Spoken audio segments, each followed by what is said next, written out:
It's almost time to celebrate, but not quite. We still have one major hurdle in the form of financing. So once you're under agreement, you're going to be working really closely with your lender to make sure everything is all set and good to go. You're going to go through the underwriting process. What we're ultimately hoping to get to is a commitment letter by our commitment date, which was outlined in our contract. This commitment letter will basically just say that you've been through underwriting and that we're still looking good. After we have the commitment letter, we're looking for a clear to close. That'll typically come in a few days before closing. Depending on the structure and layout, you might get it much earlier. This is what we're really looking for. Clear to close is kind of the official go-ahead. This is the green light. Once your offer is accepted, the bank is going to go ahead and order an appraisal. The appraisal will have someone who's independent of the lender, independent of the seller, go out, look at the home, and create an appraisal on it. The bank ultimately wants to know that the home is worth what you're paying for it.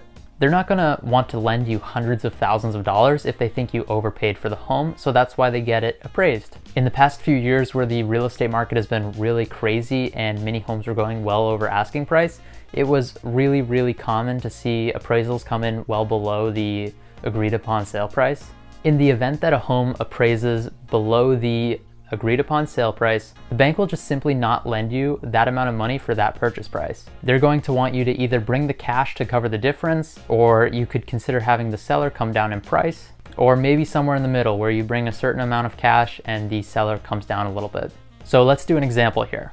You agree to purchase a home at $500,000. The appraisal comes in at $490,000. You, the buyer, will either need to bring the $10,000 difference in cash, or the seller will need to drop their price down to $490,000. You might be able to reposition funds in your down payment to then take out as cash and then pay towards the difference, increasing your loan to value ratio. But this will of course depend on your specific situation, loan program, and everything else. Now let's imagine that that same home that we agreed to purchase for $500,000 had an appraisal come in at $505,000. You do not have to come and bring more money.